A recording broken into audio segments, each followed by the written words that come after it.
Greetings, especially to you, my friend. I'm thrilled to see you there. Thank you for listening. Thank you for watching. May you really benefit from this message today. Welcome again to the Watering Hole, die Watergat. I'm Peter Warren, and we're going to spend some golden time together, quality time, around the refreshing living waters of God's Word. So grab your mug of coffee or tea and come and join me. Now, we live in an angry world, in case you hadn't noticed. I just read this morning of a British tourist. I forget what country it was, China or Japan. And there was a road rage incident. And this local guy karate chopped this British chap, tourist. And he died. The tourist died from it. Man, we live in an angry world, filled with angry people. And it's getting worse. It's prophesied. I'm not a prophet of doom. God said that's going to happen. The love of most will grow cold. The question is, how are you and I as a believer to relate, to process, to manage, to relate to this anger? Before we get going today, let's ask the Lord to bless our time together. Father, I thank you that you know exactly the situation where we find ourselves. I thank you that you know the anger we are facing, that you know the anger we are finding even building in ourselves. Lord, we choose to be peacemakers, that we may be sons of God and daughters of God. We choose not just to be peacekeepers, like a doormat putting up with it. No, you have said, blessed are the peacemakers. And so, Lord, we ask you, please come and teach us today. Come and help us to understand what we can and help us to become the people you want us to be. In fact, that you need us to be.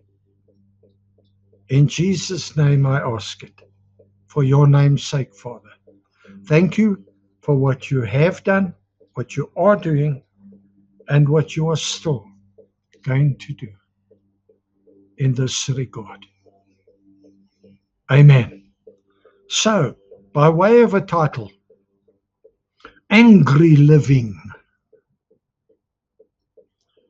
The huge danger of living in an angry world is that the anger can jump on us, sometimes without us even realizing it.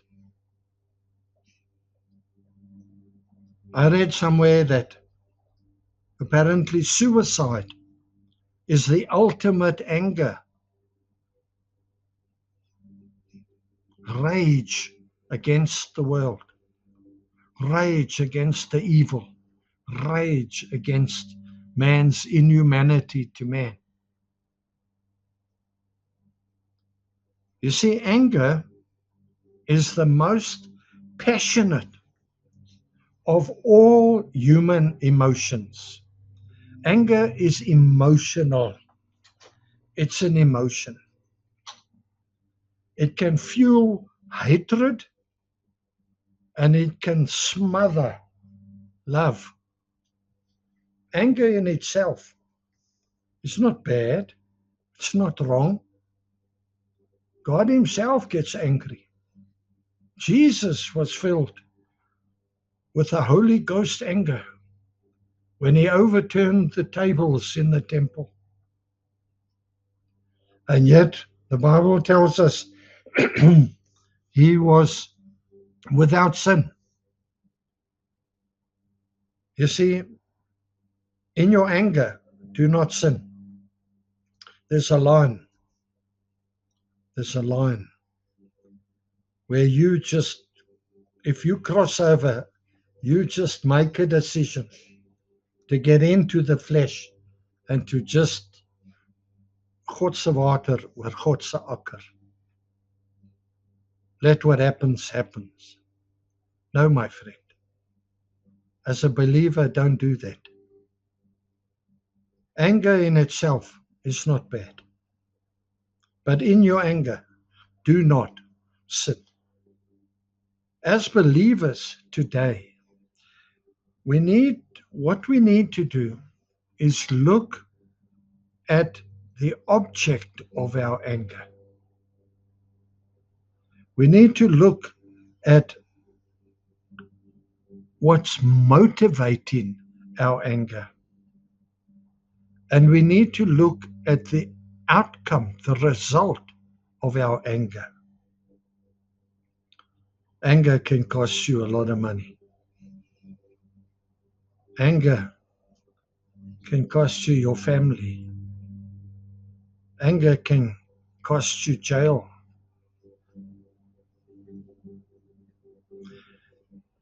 The object, the motive, and the outcome of our anger.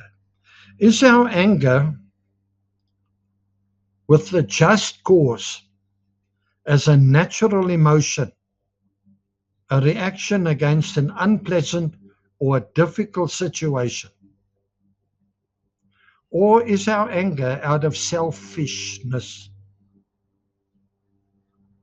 The bottom line is God wants us to control our anger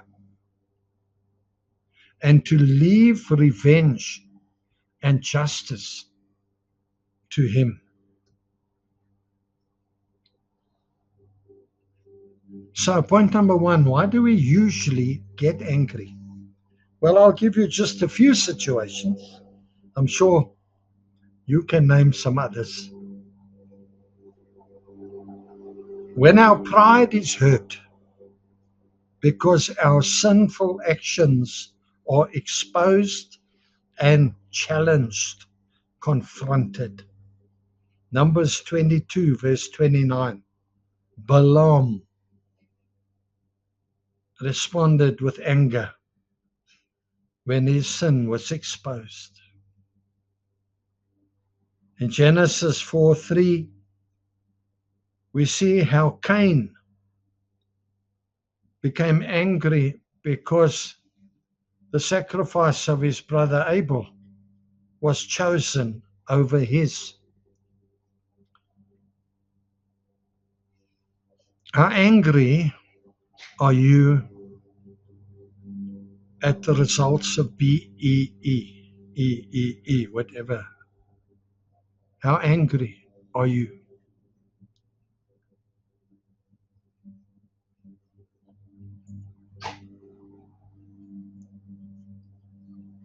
We get angry when we don't get our own way. Esther, chapter 3, verse 1, tells us that Haman became seriously angry, murderous in fact, when Mordecai would not bow to him like he wanted. In 1 Samuel 18 at verse 8,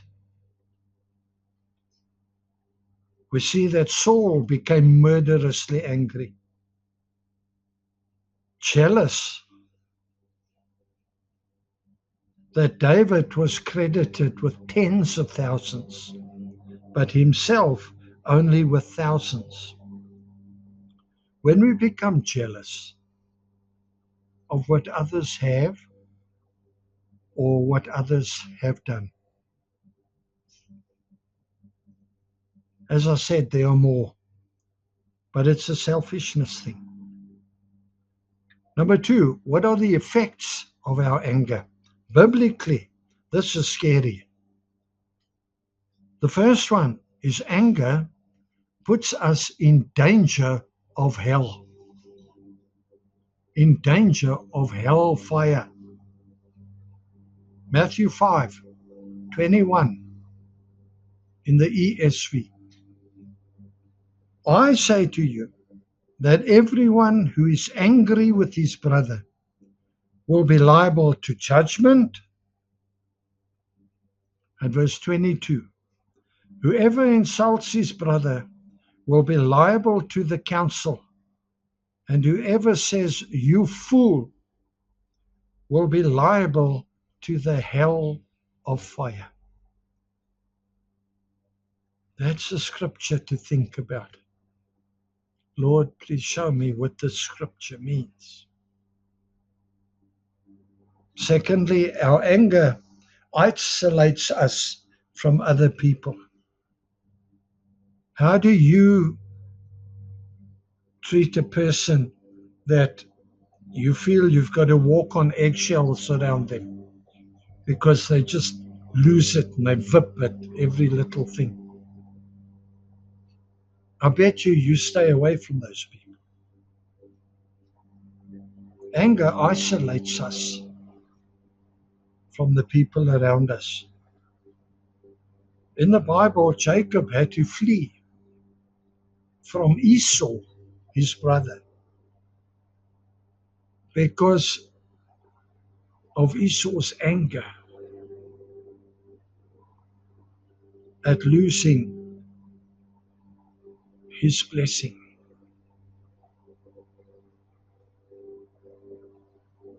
And for years they were estranged. The next point, anger produces ungodliness and evil motives in us, like those I've just mentioned.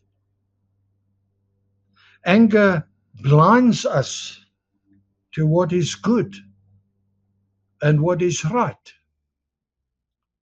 Like Saul, blinded to the fact that David had been anointed king in his place.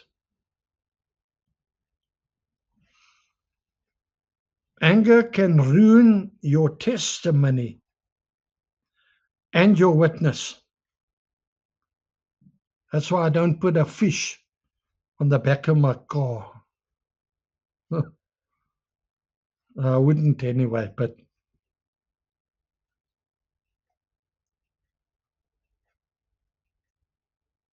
can you imagine if an atheist gets caught at a robot behind a Christian who's got a bumper sticker, hoot if you love Jesus,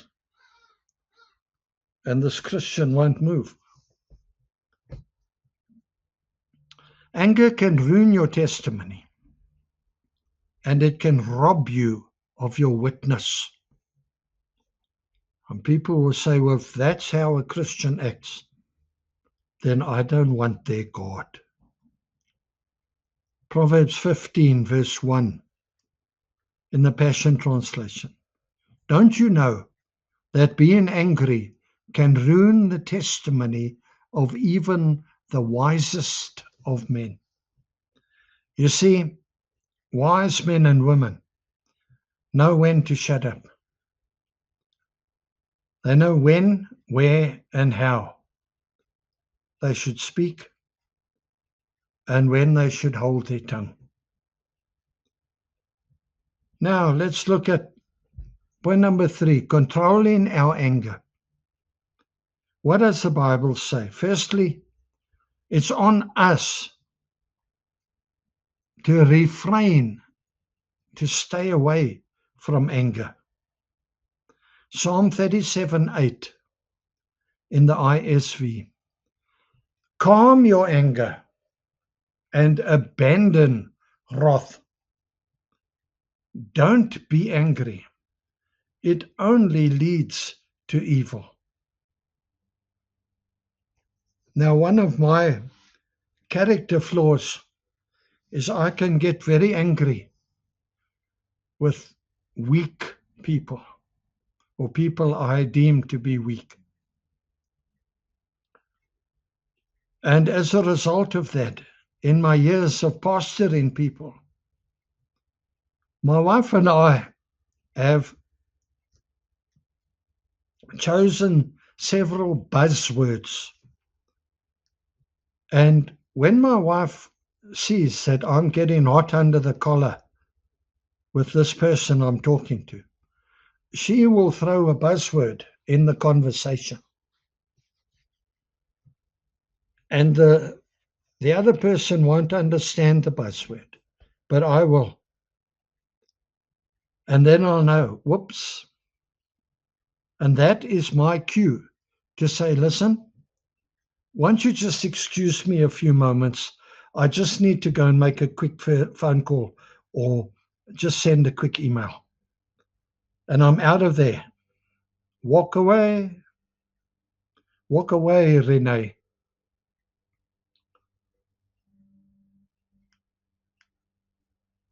Ephesians 4, verse 31 in the ISV. Let all bitterness, wrath, anger, quarreling, and slander be put away from you, along with all hatred. Now, these two scriptures are on us. That means we have to admit that we have these things. And we have to confess that before God. And we have to renounce them, turn away from them, and ask for God's help. Secondly, the Bible says we must be slow to anger. James 1:19 in the ISV. Everyone should be quick to listen, slow to speak, and slow to get angry. We each have got 2 ears and 1 mouth. We should listen twice as much as we speak. Be quick to hear what the Lord has got to say, but do not be quick to respond to what people say. Control your tongue. Don't react sharply and angrily when you see or hear something that is unjust, or when you feel yourself to be offended. You see, offense is never given. It's always taken. Now you have a little window of opportunity in which to react. Either you're going to walk away, Renee, or you're going to react sharply and angrily.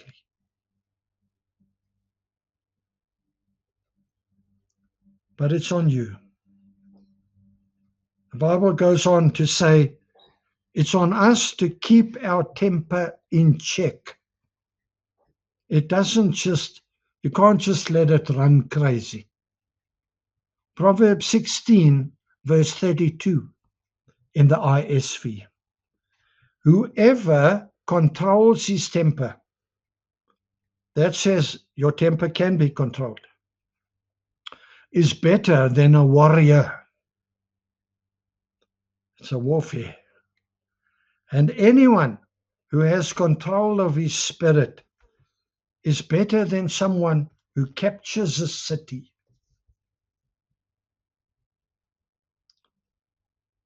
The Bible goes on to say that we must not feed our anger or encourage it to stay. Ephesians 4:26 in the CEV. Don't get so angry that you sin. There's that line. In your anger, don't cross that line. into crazy sin. Don't do it. That verse goes on to say, don't go to bed angry. Now, if you're married, if you can't deal with the matter tonight, confront it, admit to your spouse your love for one another, and commit to taking up the matter and dealing with it the next day. And then the next day, make sure you do that. Confront those who angered you as soon as possible to seek restoration, not revenge, to seek restoration. This is the peacemaker. The peacekeeper won't do this. And he'll walk away, and that thing will fester in him and become a cancerous root of bitterness that will grow. Don't do that. Confront those who angered you ASAP. Once you've got your head in the game and your heart right, and you've controlled your temper, you've controlled your spirit, and you ask God to help you with the words, go back to that person. I personally believe the scripture that says, if someone slaps you, turn the other cheek. I think there's some of this in that scripture. If someone slaps you and your face turns, turn it back to that person. You might get slapped again, but turn it back to confront the issue. Matthew 5:23 in the Passion Translation. So important is this. So then, if you are presenting a gift before the altar in the temple, and suddenly you remember a quarrel you have with a fellow believer. Now, the other Bibles say, when you remember that your brother has something against you, you present in your gift, your ministry. Stop it right there. Go and make right. Go and do the things that make for peace. If you can, praise the Here. If you can't, praise the Here and move on. You've done what you had to do. And then come back and continue your ministry. The last point, no, second last point. Take no offense. Forgive and let go. In that brief moment, forgive and let go, like Jesus did for you. Recently, I found myself with a rage in me towards the bad governance in this country. And God said, Peter, this thing's going to poison you. Forgive them. This is not your battle. This is my battle. And you know, I did that.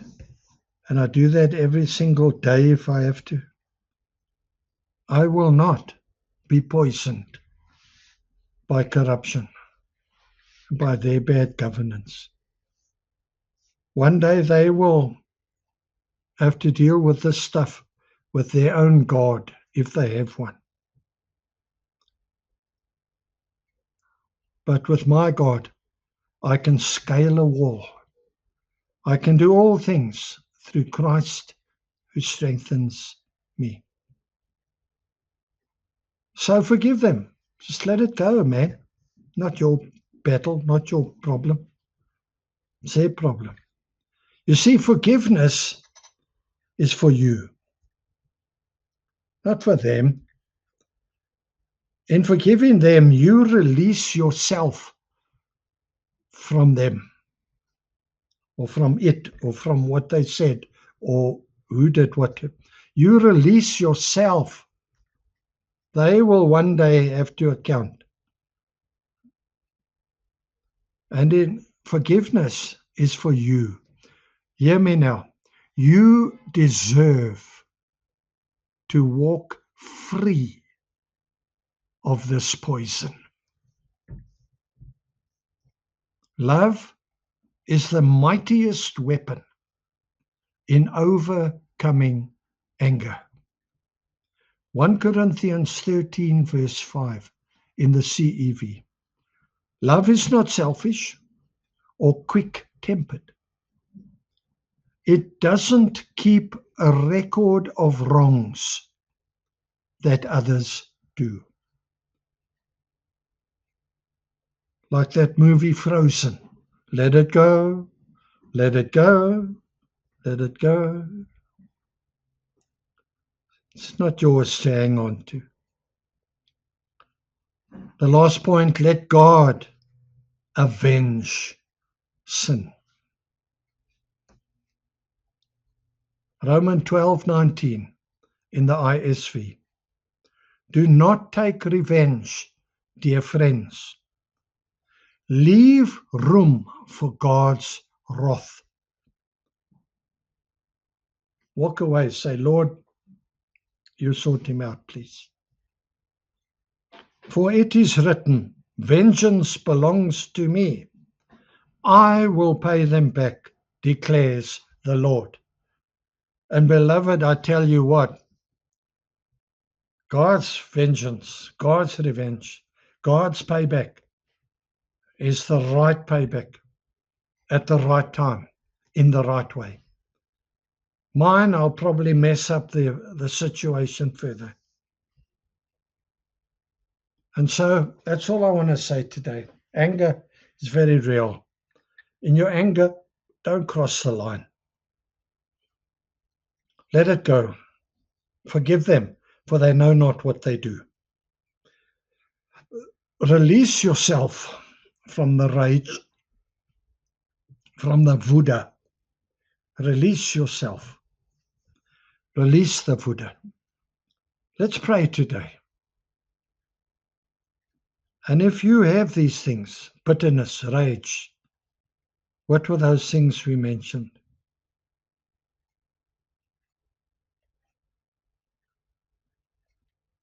Just admit it. Just repent of them this very day. Say, Lord, I don't want that in my life.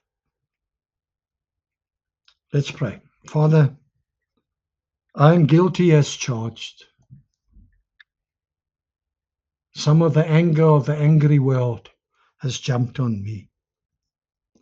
I often become angry.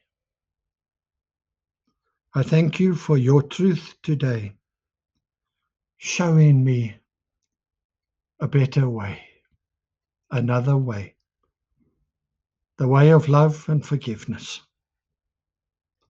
I want to be able to control my anger and be a great witness for you. Please forgive me my sinful anger and help me, Lord. Take away these things of bitterness and malice and wrath. Take away these things. Help me, Lord, to calm my anger, to control my anger. Help me to not sin in my anger. Help me to not leave matters unattended. Help me not to go to bed angry. Help me to be a peacemaker and not a peacekeeper. Help me, Lord, not to take offense, but simply to forgive. Let go and leave the revenge and the payback to yourself.